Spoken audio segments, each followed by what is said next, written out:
Welcome back, or welcome if you're just joining us. It's the France 24 debate. We're talking about how Barack Obama can ease the anxiety of Gulf leaders ahead of a possible nuclear breakthrough and a final agreement with Iran. With us to talk about it, she's formerly stationed in Kabul and Baghdad, New York Times Paris bureau chief Elisa Rubin. Welcome back as well to attorney and analyst Ardavan Amir Aslani. From Washington, Hussein Abdul Hussein, Washington bureau chief for Kuwaiti newspaper Al Rai, and from London, Yemeni activist and attorney Kim Sharif. Welcome back to all of you. Let's talk about that summit that began at the White House on Wednesday evening, continuing at Camp David. They've just finished a first working session. Just to remind you, 6 Gulf monarchs invited, only 2 on hand. The Reuters news agency first to report that the King of Bahrain will instead be at Windsor, attending a horse show alongside of the Queen of England. It is indeed a snub, Elisa Rubin. It certainly looks like that. It would be hard to say otherwise. At the same time, I think it is difficult, a particularly difficult moment for the White House to offer something concrete along the lines of what the mostly Sunni Arab countries want right now. It's a very, very volatile region, and they would like the kind of security agreement and guarantees of being willingness to intervene that are very hard for the U.S. to give. And one other thing to note is that they have worked a long time because they believe that this is the best way to delay an Iranian breakout. And so they don't want, I imagine, they also would not want to sacrifice a deal with Iran. All right. The White House, by the way, has been briefing reporters at Camp David.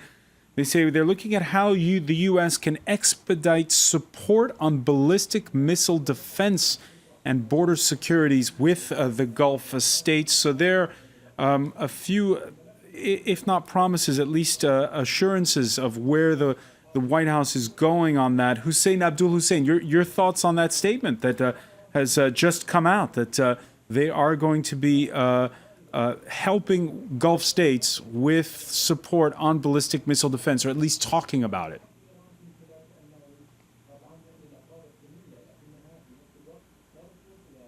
All right, we'll try to get the problem with Washington. We'll try to have that fixed for you in a moment. Ardavan Amir Aslani? The sheikdoms and monarchies of the Arabian Peninsula are going to ask for 2 specific things. As it was mentioned, they're going to ask for a security treaty. Basically speaking, America would come to their defense if Iran were supposed to invade them. Same ideology. And the second thing, they want to have access to extremely sophisticated military equipment, including the F-35 that the Americans are not willing to sell, because they're bound to provide Israel with a qualitative technological edge over the Arab countries. All of this is not going to help them much, because they've noticed that the Americans are retiring from the Persian Gulf because they have become energetically independent, and also because they have discovered, finally, that this conflict of civilizations in which they believe they're involved in is not against the version of Islam personified by Iran or the Shia faith, but that's of the Wahhabi Takfiri version of Islam personified by Saudi Arabia and its allies in the area. Now, what will this technology bring to them? They've been bombarding the poor Lebanese population now for nearly 2 months with thousands of sorties. 177 F-16 bombers have been shooting bullets and throwing bombs over the civilian population of Yemen. Have they managed to achieve anything? Have they managed to bring that Hadi back? So it's not a question of military equipment. It's a question that was raised by President Obama in a New York Times interview, telling these Arab countries that at the end of the day, what you think is a threat from Iran is not true. What is the threat, genuine one for you, is the way you treat your own population, is your young population who don't have jobs or a future, and in particular, any kind of representation or any kind of a democratic institution in any of them. All right, Hussein Abdul Hussein, your reaction to that and to, again, this talk that the White House has come out with in the last hour. All right, we still we don't have Hussein Abdul Hussein yet. We'll. May I comment on this? Because sure, it Kim seems Sharif. to me it's a very relevant issue, an important issue, in that As a British national, I'm quite very, very proud of the humanitarian and human law system that we have in this country. And it always pleases me to see our Prime Minister going abroad to tell people that they need to be sorting out their human rights records. Bahrain is a place that's suffering human rights abuses. Saudi Arabia, undoubtedly everybody knows about what's going on there. Women are neither seen nor heard of. They are buried alive there. So there's basic serious human rights issues. I think the world is now a small village. Everyone is aware of everyone. Mr. Obama is smartening up, in my view, in that he is beginning to see that you need to know who you want to be friends with, because these people are a liability as far as human rights record is concerned. And on this particular occasion against the Yemen, we see direct aggression without UN mandate. There is no self-defense issue being available to them. There's constant lying about what they're doing. There is this paranoia about fear of Iran attacking. But since when? When did Iran has ever attacked any of its neighbors before, apart from the Iran-Iraq war, which it was provoked to do? Now, that was a long time ago. Any fear those people have about Iran, in my honest opinion, is more to do with the fear of the Shah revolution, the revolution against the Shah style of the 79. And the monarchies of the Gulf have a lot to work on in terms of sorting out their human rights records and their relationship with women's rights in particular. In some places, as you know, women are neither heard nor seen.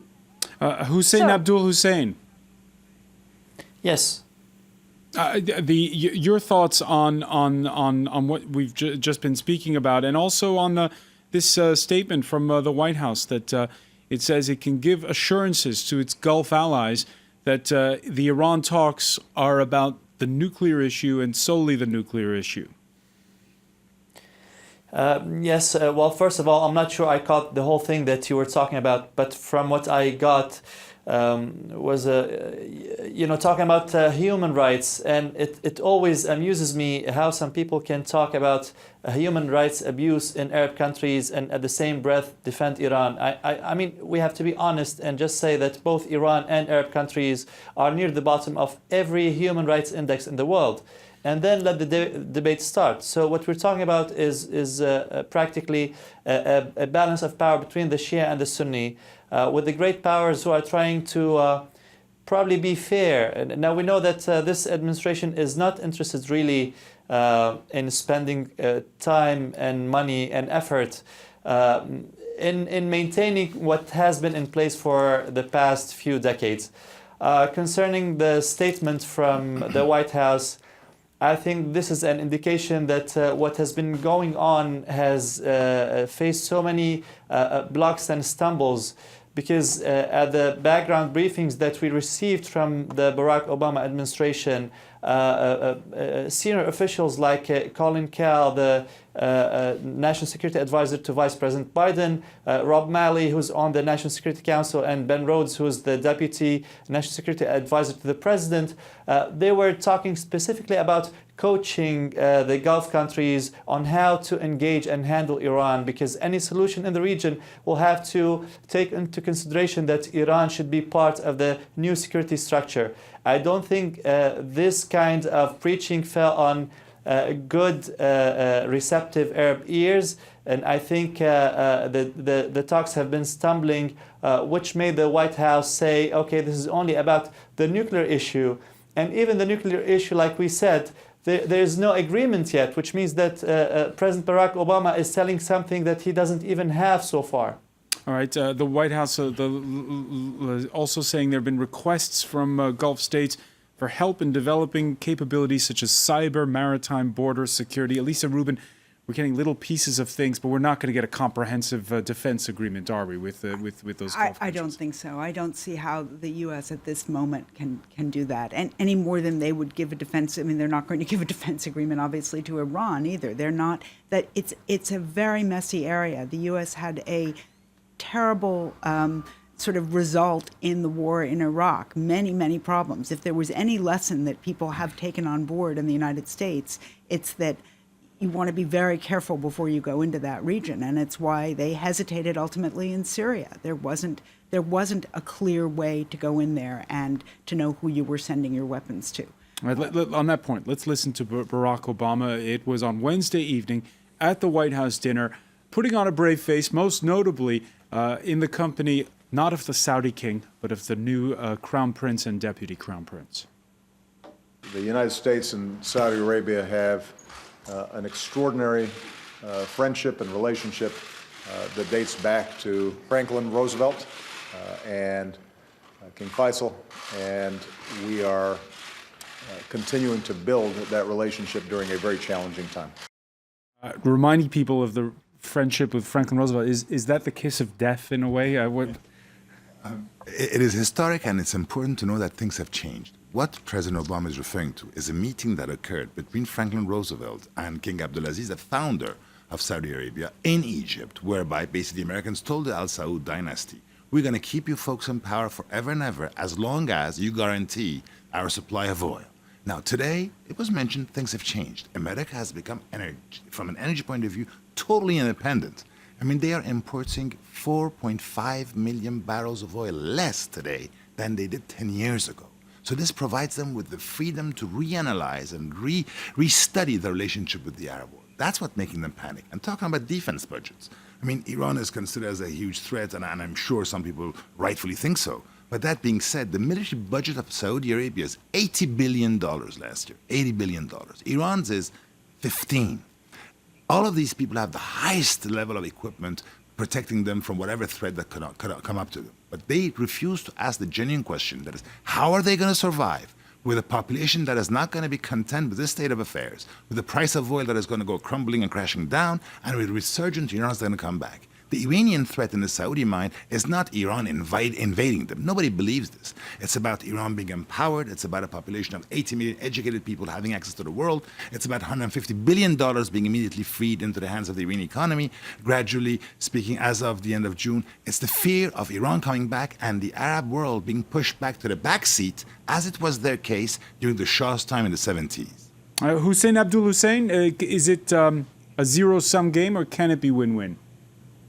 No, I completely disagree. I think that during the Shah's time, Saudi Arabia was one of the best allies of the Shah, and they made a common cause against Egyptian Abdel Nasser. I don't think this has anything to do with Arab versus Persian or Iranian or whatever we call it.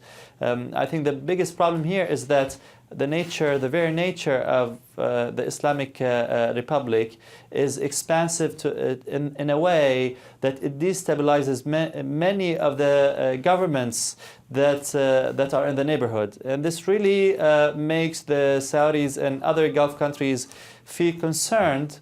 What we see now is a confrontation between the state, which is the Saudi state, on one hand, and other non-state actors. Now, only recently that the Saudis have gotten their own non-state actors in Syria, but before that, Iran has been depending on non-state actors like Hezbollah in Lebanon and the Shia militias in Iraq for over a decade, or even two decades now. I think this is the conflict that's going on, and I think we can rightly assume that the United States decided, okay, this is too much to handle, and it's not worth the oil that we're getting there, especially in light of the new technology of getting oil in North America. So we will probably pivot to another region in the world, which is Asia. And rightly so, you see the Europeans and especially France playing a much bigger role. And I think the United States can sit back, but the conflict will not really end if America just closes its eyes. All right, and as we saw, and you were mentioning, Elisa Rubin, Syria, your newspaper putting on its front page for the second day running how inspectors have found traces of chemical weapons still left in the country there. The discoveries of traces of ricin and sarin combined with the use of chlorine as a makeshift weapon, undercutting what Mr. Obama had viewed as a signal triumph of his foreign policy, the destruction of Bashar al-Assad's chemical arsenal. And those Gulf states, very angry, saying and pointing out that when the uprising began, there wasn't an ISIS in Syria at the time, and that the U.S. should have helped tip the scales. Well, it's a very complex discussion how ISIS arose, and it certainly its origins are perhaps most honestly in part in Iraq, and in potentially there are links to the U.S. action there, and then what happened. But I think certainly it's not a clear-cut picture in Syria. It's been terribly difficult. There's been disagreements within the administration, even within the State Department, over how to handle it. And this is obviously an enormously, certainly embarrassing for the administration, but it's also not really unpredictable. It's very hard to get any country to fully give up the weapons that it views as critical to its survival. And Mr. Assad certainly is not someone who wants to ever be left vulnerable, and he's been willing to be utterly ruthless and kill people everywhere, including probably some of his supporters, as well as many, many, many civilians.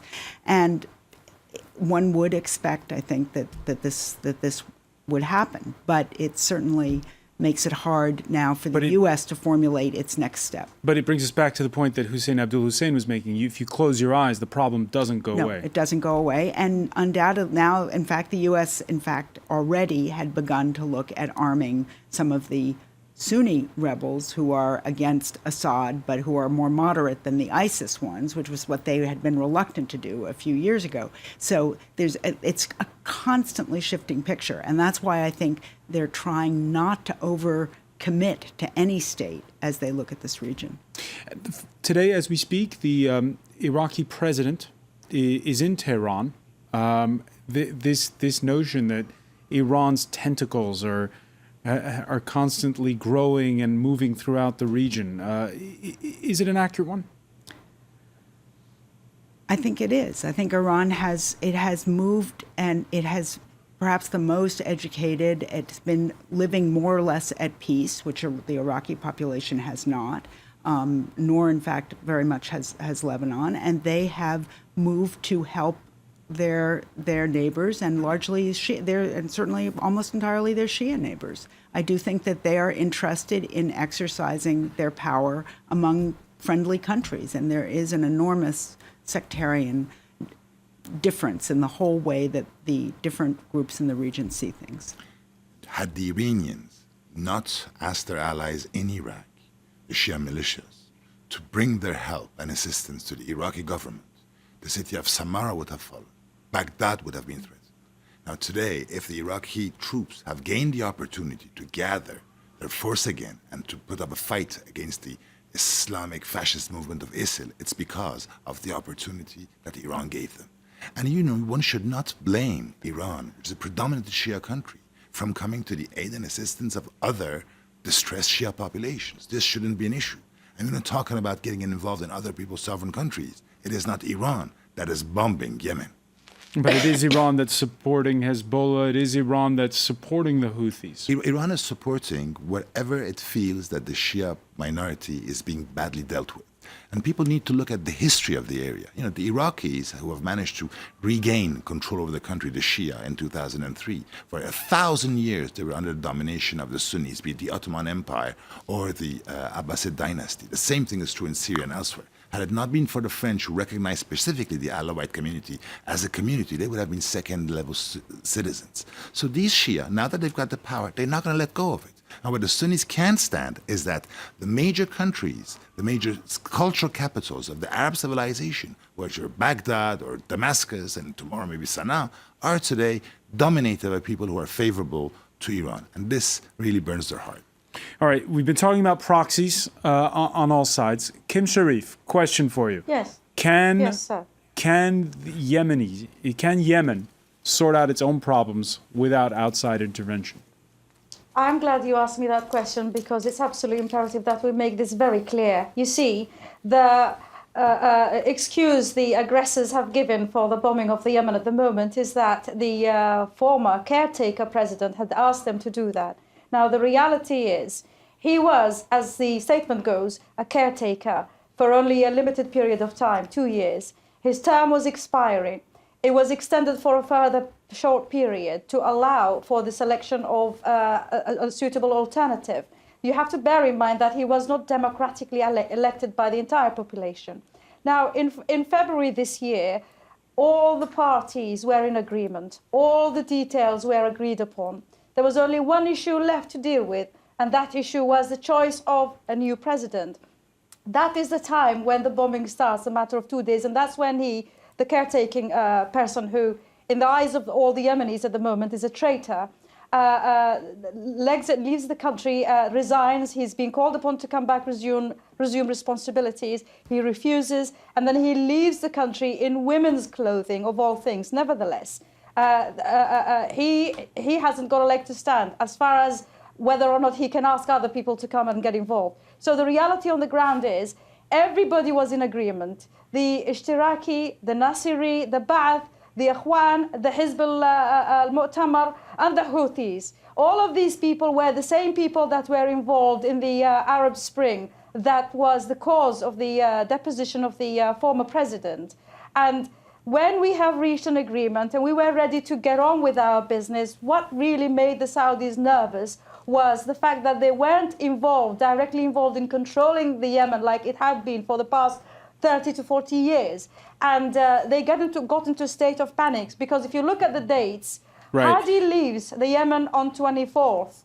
The Saudis start bombing on 26th. How come? That's a very short period of time for an entire nation to be ready with a coalition to start bombing campaign of an entire nation that happens to be one of the poorest nations in the Arab world and very weak in that sense. For the past 40 years, it has been suffering economic disadvantage Kim, of a grotesque kind. I can't go into details of it. If we had the time, I can show you we pictures unfortunately and things. don't have the time because we're out of it. But Kim Sharif, I want to thank you. In short, we can sort our own problems. We don't need outsiders. We are good enough to do it. All We right, may be Kim, poor, we may be weak, but we are smart enough to know what's in our best interests. Kim Sharif, many thanks for joining us from London. I want to thank as well Hussein Abdul Hussein for being with us from Washington, Elisa Rubin, Ardavan Amir Aslani. Stay with us, though. Our Media Watch segment is next.